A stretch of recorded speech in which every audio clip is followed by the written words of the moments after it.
Think of a time in your life when things did not go as you planned.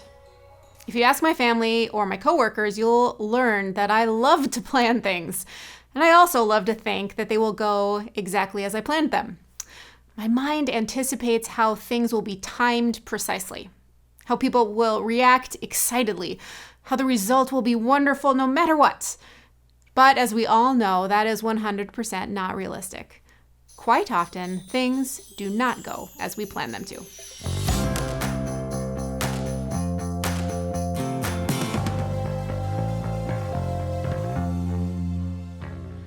We are in back-to-school mode, and that means making lots of plans. I have 2 boys, and one is growing taller by the minute, it seems, and the other one has feet that won't slow down. The soccer cleats we bought for summer soccer no longer fit for fall. How is this even possible? So even though I'm hanging on to shorts season for as long as I can, it's inevitable that we need to plan a trip to shop for pants. I tried to go the other day, but my plan failed since none of the places I visited had pants for tall, skinny teenagers. Or maybe, on a more serious note, you've got plans for how this school year is going to go for your kids or your grandkids. Maybe last year ended with a rough spot, and your kid feels pretty anxious about going back to school. The narrative that gets written in a kid's mind about math being hard, so I can't do it, or the one that says, my friends were mean, and I don't know how to make new ones. Those messages, they're hard to change, no doubt about it. Similarly, for us as the caregivers, when we see our kids struggling with those emotions, it's really hard not to take the same feelings of anxiety on ourselves. We watch the news and we worry. We become skeptical about people and places. My niece is heading to kindergarten this year, and my sister has to make a plan for walking her home from the bus drop-off location on a busy street. It's not as simple as it would have been 40 years ago. I know that some of you maybe raised your kids a long time ago, and then you thought that your job as parents was done, or at least transitioned when they moved out. You never imagined the worries would continue, and yet now you find yourself caring for your kids again in their 30s as they struggle through some kind of mental health crisis. It's really hard when things do not go as planned. In the Bible, in the book of 2 Corinthians, it was written as a letter to the community of Corinth. In this book, as well as in the earlier letter, 1 Corinthians, the author, Paul, was offering some insights to this community on how they could become a community of faith.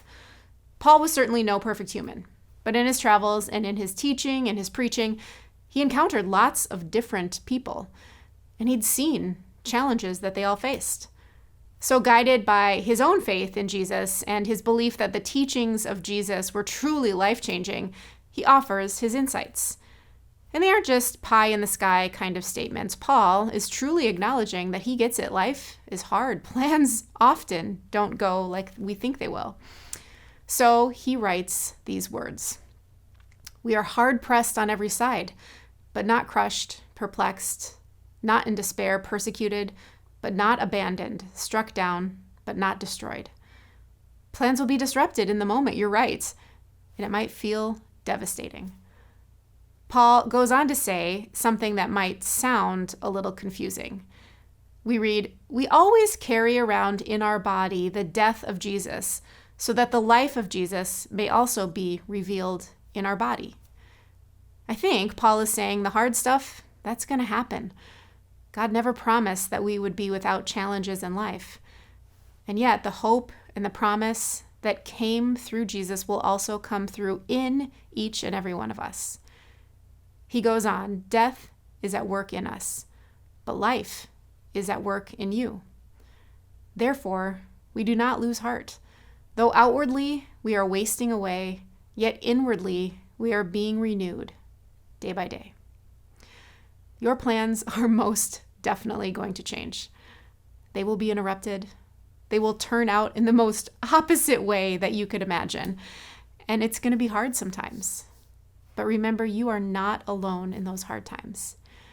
Even when we get knocked down, seemingly again and again, be encouraged. Have hope.